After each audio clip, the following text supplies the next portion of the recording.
এইদিকে আমার ভাগ্নিটা গাছ দেখতেছিল যে মামানি আপনার গাছে এগুলা কি হয়েছে, তো আমিও চিনি না মাটিতে এগুলা কি হয়েছে। বললাম যে তুই হাত দিস না, হাত দিলে আবার হাতে গাটা হইতে পারে, তো জানি না কি হয়েছে। এদিকে আমার ছেলেও আছে, তো ওরা আমার গাছগুলা অনেক বেশি কেয়ার করে, পছন্দ করে আমি গাছ বুনি। তো ওরা, আমি এদিকে রান্না করতেছিলাম আর ওরা আমার গাছগুলো দেখতেছিল, তো আমার গাছগুলোর মানে যত্ন নিতেছিল আর কি।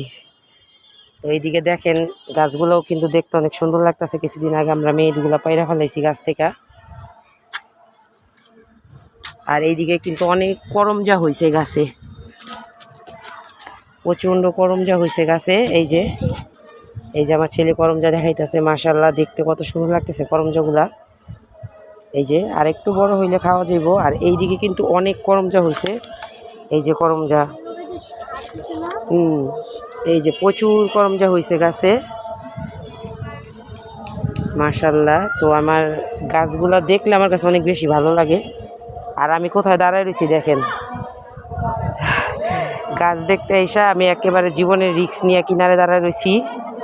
তো এইদিকে ওয়েদারটা অনেক বেশি রৌদ্র, তারপরে ভালো লাগতেছে, বাতাস প্রচণ্ড। আর এই যে আমার ভাগ্নি এদিকে গাছ দেখতেছিল, ও গাছের দেখলো যে কি হয়েছে গাছে, কারণ ওরাও আমার গাছগুলো অনেক বেশি পছন্দ করে।